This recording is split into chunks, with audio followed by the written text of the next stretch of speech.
दोस्तों आज हम लोग वॉल्ट विटमैन का सॉन्ग ऑफ माई सेल्फ का सेक्शन 31 को पढ़ने वाले हैं। दोस्तों वॉल्ट विटमैन का जन्म हुआ था 31 मई 1819 में और इनकी मृत्यु हुई थी 26 मार्च 1892 में। दोस्तों वॉल्ट विटमैन एक अमेरिकन पोइट थी और सॉन्ग ऑफ माई सेल्फ का आज हम लोग सेक्शन 31 को पढ़ने वाले हैं। सॉन्ग ऑफ माई सेल्फ को वॉल्ट विटमैन ने अपने एक वर्क लीफ ऑफ ग्रास में 1855 में प्रोड्यूस किया था, पब्लिश किया गया था 1855 में पहली बार सॉन्ग ऑफ माई सेल्फ को लीफ ऑफ ग्रास में। दोस्तों सॉन्ग ऑफ माई सेल्फ में टोटल 52 सेक्शंस है जिसमें लगभग 1300 लाइन्स में इन्होंने इस पोएम को लिखा है। मैंने सॉन्ग ऑफ माई सेल्फ का सेक्शन 31 पे पहले भी वीडियो बनाया था, लगभग 1.5 साल उस वीडियो को हो चुका है। दोस्तों उस वीडियो में बात ये था कि मुझे भी उस टाइम पोएम अच्छा से, सच कहूँ तो अच्छा से एकदम समझ में पोएम नहीं आया था। और आज मैं प्रेजेंट डे में, आज जब मैं ये इस वीडियो को बना रहा हूँ तब भी दोस्तों मुझे कॉन्फिडेंस नहीं है कि मैंने इस पोएम को समझा है कि नहीं, पर मैंने पूरे 2 साल 1.5 साल इस पोएम को समझने में लगाया है और जो मैंने इस पोएम में समझा है, सॉन्ग ऑफ माई सेल्फ का सेक्शन 31 में मैंने जो समझा है आज मैं आपको वही एक्सप्लेन करूँगा। तो अगर मैं जिस लाइन को एक्सप्लेन करूँ और आपको यदि लगे कि नहीं यहाँ पर ये चीज़ नहीं, इसका मतलब कुछ और है, अगर आपको लगता है तो आप बेझिझक मुझे कमेंट कर सकते हैं ताकि मैं अपने आप को इस पोएम में एक्सप्लेन करते वक्त जो गलती कर दिया होगा उस गलती को मैं सुधार सकूं। और सच कहूं तो ये पोएम बहुत ही कष्ट देने लायक रहा है। जितना मैंने इसको समझने में प्रयत्न किया है मुझे काफ़ी मेहनत लगी है। चलिए ये सब तो हो गया साइड की बात, अब हम लोग पोएम पे आते हैं। तो दोस्तों पोएम को स्टार्ट करने से पहले मैं आपको ये बता दूं कि वॉल्ट विटमैन एक सेल्फ सेंटर्ड पोइट थे। ये अपने पोएम में आई, माई सेल्फ का काफ़ी ज़्यादा यूज़ किया करते थे। इतना ही नहीं, वॉल्ट विटमैन इंडियन वेदांतिक फ़िलासफ़ीज से काफ़ी ज़्यादा इंस्पायर्ड थे। चलिए बिना समय गवाए हम लोग पोएम की लाइंस को देखते हैं। पोएट कहते हैं अपनी पहली लाइन में, I believe a leaf of grass is no less than the journey work of the stars. दोस्तों यहाँ पर आई का मतलब है वॉल्ट विटमैन से। मैंने पहले भी आपको कहा है कि वॉल्ट विटमैन एक सेल्फ सेंटर्ड पोएट थे। तो वॉल्ट विटमैन कहते हैं कि मुझे लगता है, आई बिलीव, मुझे लगता है कि लीफ ऑफ ग्रास, घास का एक पत्ता, is no less than the journey work of the stars. घास के एक पत्ते को समझना इस पूरे ब्रह्मांड को समझने की बराबर है, पूरे ब्रह्मांड की यात्रा करने के बराबर है। अगर आप एक घास के पत्ते को समझना चाहते हो तो उसके लिए आपको पूरे ब्रह्मांड की सैर करना पड़ेगा, पूरे ब्रह्मांड को समझना पड़ेगा। And the pismire is equally perfect. और इसका एक छोटा सा एग्जाम्पल है कि आप यदि ब्रह्मांड को समझना चाहते हो, लीफ ऑफ ग्रास को समझना चाहते हो, तो आपको ये समझना पड़ेगा कि पिज़्मायर कैसे आया। दोस्तों पिज़्मायर कहते हैं एक छोटी सी चींटी को, छोटी चींटी को कहते हैं पिज़्मायर। तो आपको समझना पड़ेगा कि पिज़्मायर का उत्पत्ति कैसे हुआ, पिज़्मायर इस धरती पे कैसे आया, छोटी चींटी का जन्म इस धरती पे कैसे हुआ। And a grain of sand, grain of sand, बालू की एक रेत इस धरती पे कैसे आया, बालू की एक कण इस धरती पे कैसे आया। And the egg of rain, egg of rain, rain दोस्तों एक छोटी सी चिड़िया होती है, उसके अंडे को कहते हैं, छोटी सी चिड़िया को कहते हैं रेन। तो रेन पक्षी की अंडा वो कैसे आया, पहले अंडा आया कि पहले चिड़िया आया, वो कैसे आया। अगर आपको इन सभी चीज़ों को समझ में आता है या समझ में आ गया तो आप घास के पत्ते को समझ जाओगे। दोस्तों मैंने सेक्शन 6 पे वीडियो बनाया था जहाँ पर एक छोटा सा बच्चा वाल्ट विटमैन से आकर कहता है कि घास का पत्ता क्या होता है। तो आपने अगर उस वीडियो को देखा होगा तो यहाँ पर थोड़ा समझने में आसानी होगी उस लाइन को। तो आप यदि घास के पत्ते को समझना चाहते हो कि घास का एक पत्ता क्या है, तो आपको पूरे ब्रह्मांड के सैर करना पड़ेगा। और उसका साधारण सा एग्जाम्पल है पिज़्मायर, छोटी सी चींटी। अगर आप घास के पत्ते को समझना चाहते हो तो आपको चींटी को समझना पड़ेगा, ग्रेन ऑफ सैंड को समझना पड़ेगा, एग ऑफ रेन को समझना पड़ेगा। And the tree toad is chef d'oeuvre for the highest. दोस्तों ट्री टॉड हरे रंग का मेढक होता है, उसको कहते हैं ट्री टॉड, जो कि पेड़ों पे ज़्यादा चढ़ता है, प्रयत्न करता है पेड़ों पे चढ़ने का। तो ट्री टॉड को देखने के बाद हमारे मन में ये सब जो बातें आ रही है उसको जानने की जो इच्छा है, जो हमारी भावनाएं हैं, इन सभी चीज़ों को जानने के लिए हमारी जो उत्सुकता है वो ट्री टॉड को देखने के बाद काफ़ी बढ़ जाता है। और हमारी ये उत्सुकता एक हाइट तक चली जाती है, काफ़ी ऊंचा हो जाता है हमारी ये भावनाएं, उत्सुकता, कि हम लोग इन सभी चीज़ों को जान सके। And the running blackberry would एडॉर्न the parlour of haven. और पेड़ों से जो गिरते हुए जामुन है, पेड़ों से गिरते हुए जामुन है, वो पेड़ से कैसे गिरे, अगर हम लोग इस चीज़ को जान जाए तो हमें पार्लर ऑफ हेवन ऐसा लगेगा कि हमें स्वर्ग के अनेक सुखों का आनंद मिल रहा है। And the narrowest hinge in my hand puts to scorn all machineries. इतना ही नहीं, मेरी हाथ की जो पतली पतली रेखाएं हैं ये भी कुछ कम नहीं है चमत्कारों को दिखाने के लिए। दोस्तों मैंने आपको पहले भी कहा है कि वाल्ट विटमैन इंडियन वेदांतिक फिलॉसफी से काफ़ी ज़्यादा इंस्पायर्ड है। चलिए देखते हैं अगले लाइन में पोएट क्या कहते हैं। And the cow crunching with depressed head surpasses any statue. और ये जो गायें हैं जो क्या करती है, क्रंचिंग, अपने माथे को झुकाकर, अपने मुंह से ज़ोर ज़ोर से आवाज़ निकालकर अपने चारे को वो क्या करती है, खाती है। और जब वो अपने चारे को खा रही होती है तो बगल से कोई भी गुजर जाए वो उसे अपने माथे उठाकर नहीं देखेगी। तो अगर हम लोग इन चीज़ों को समझ जाए कि गाय ऐसा क्यों करती है, अगर हम लोग इन चीज़ों को समझ जाएं तो हम लोग लीफ ऑफ ग्रास को समझ जाएंगे। And a mouse is miracle enough to stagger sextillions of infidels. और इतना ही नहीं, एक छोटा सा चूहा भी मिरेकल, भगवान के बनाए हुए मिरेकल्स को दिखाने के लिए काफ़ी है। और वो मिरेकल्स इतने तगड़े हैं कि सेक्सटिलियंस भी शर्मा जाएंगे और वो भी कहेंगे कि वास्तविकता में भगवान है। और सेक्सटिलियंस नॉन बिलीवर्स भी धार्मिक पथ पे आ जाएंगे। दोस्तों यहाँ पर पहला स्टैंजा यहाँ पर हम लोग का ख़त्म होता है। नेक्स्ट स्टैंजा में हम लोग आते हैं। पोएट कहते हैं आई का मतलब यहाँ पर क्या है, फिर से Walt Whitman self centred poet है, आपको तो अभी तक याद भी हो गया होगा। तो बोलते हैं Walt Whitman, I find I incorporate जीन coal long threaded moss fruits esculent root.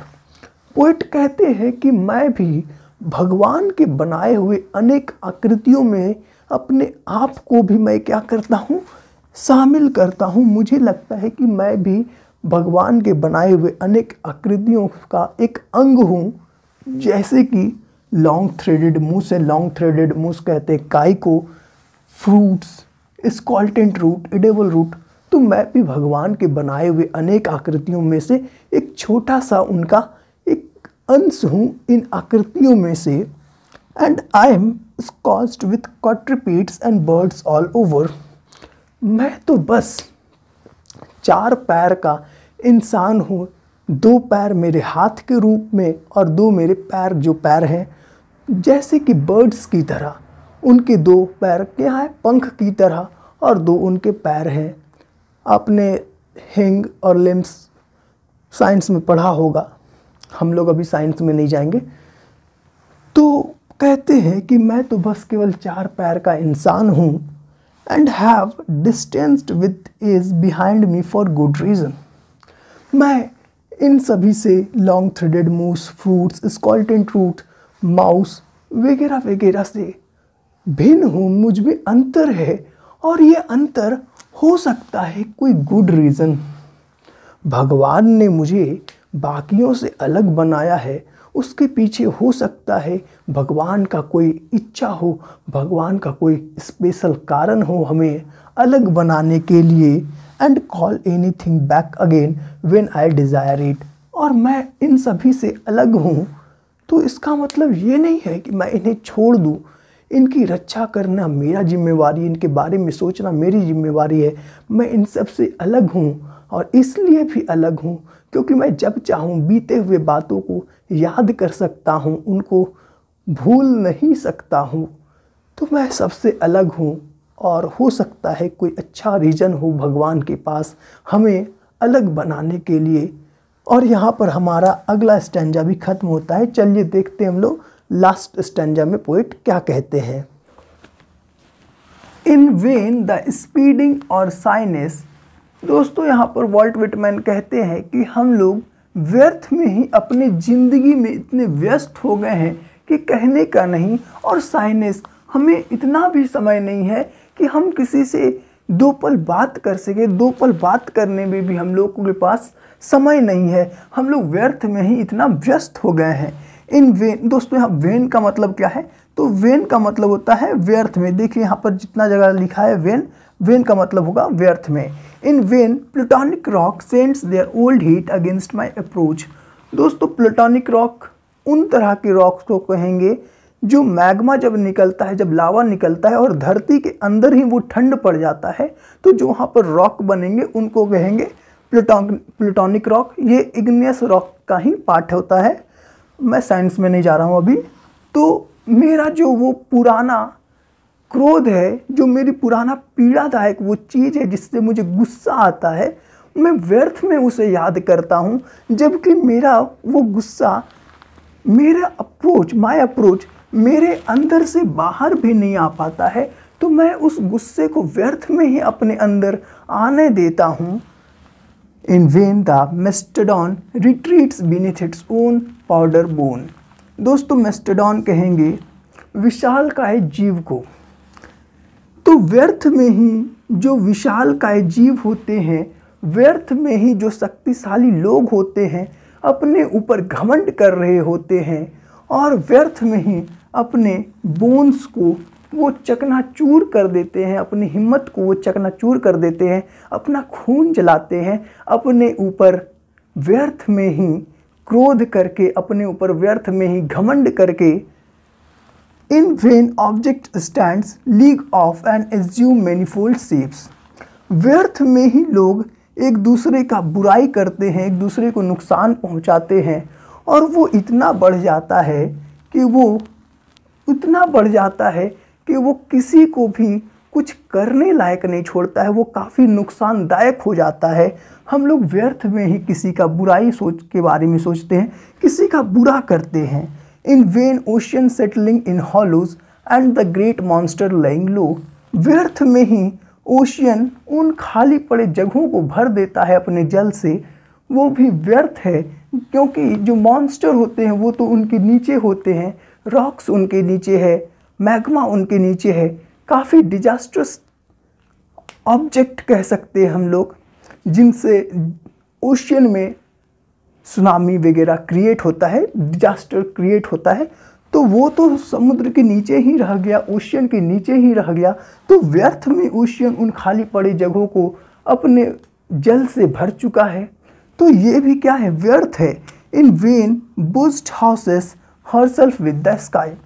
दोस्तों बुज्ड एक तरह का शिकारी पक्षी है, जैसे कि गिद्ध की तरह ही होता है, लेकिन बुज्ड और गिद्ध दोनों में अंतर है। लेकिन अगर आप देखिएगा उसका फोटो तो वो लगभग आपको एक ही जैसा दिखेगा। उसका चोंच थोड़ा लंबा होता है, शिकारी पक्षी है, उतना आपको समझने की ज़रूरत नहीं है। और यदि आप इसके बारे में जानना चाहते हैं तो आप गूगल सर्च कर सकते हो। तो जो शिकारी पक्षी बुज्ड है, आकाश में काफ़ी ऊपर तक सफ़र करता है। तो ये बुज्ड है, व्यर्थ में ही अपना घर आकाश को बनाया हुआ है, स्काई में व्यर्थ ही में ही वो इतनी ऊपर उड़ान भरता है, अपना घर आकाश को बनाया हुआ है। In vain snake slides through the creeper and logs, व्यर्थ में ही सांप क्रीपर्स और लॉग्स लकड़ियों से क्रीपर्स से चिपका हुआ होता है। In vain elk takes to the inner passes of the woods. दोस्तों एल्क हिरन का एक प्रजाति है, तो व्यर्थ में ही हिरन क्या करते हैं, वुड्स से, पेड़ों से, झाड़ियों से छिप कर रहते हैं, झाड़ियों में छिप कर रहते हैं अपनी जान की रक्षा करने के लिए। व्यर्थ में ही वो झाड़ियों के पीछे, पेड़ों के पीछे छिप कर रहा करते हैं। In vain razor billed auk sails for the north to Labrador. दोस्तों razor bill black and white colour का एक पक्षी होता है, उसके बच्चे को कहेंगे ऑक। तो व्यर्थ में ही रेजर बिल के ऑक जो है, उनके बच्चे हैं, वो नॉर्थ अमेरिका से लैब्राडोर की तरफ आते हैं। I follow quickly, I ascend to the nest in the फेरस टू द क्लिफ। अब मैं क्या करता हूँ, मैंने इतना कुछ कहा। मैंने का मतलब यहाँ पर मेरा है वॉल्ट विटमैन से। वॉल्ट विटमैन कहते हैं कि अब मैंने इतना कुछ कहा, ये बेकार है, ये बेकार है, ये बेकार है, ये बेकार है, ये बेकार है, ये बेकार है, ये बेकार है, ये बेकार है, ये सब सारा क्या है, व्यर्थ है।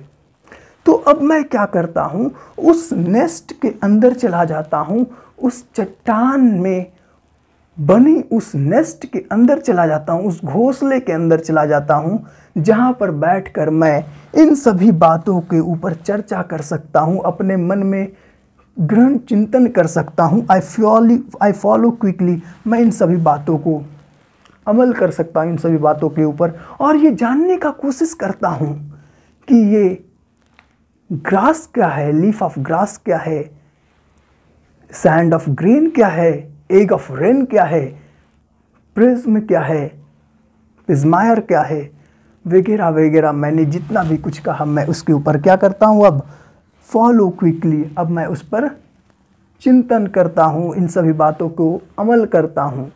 तो दोस्तों बस इतना ही था ये।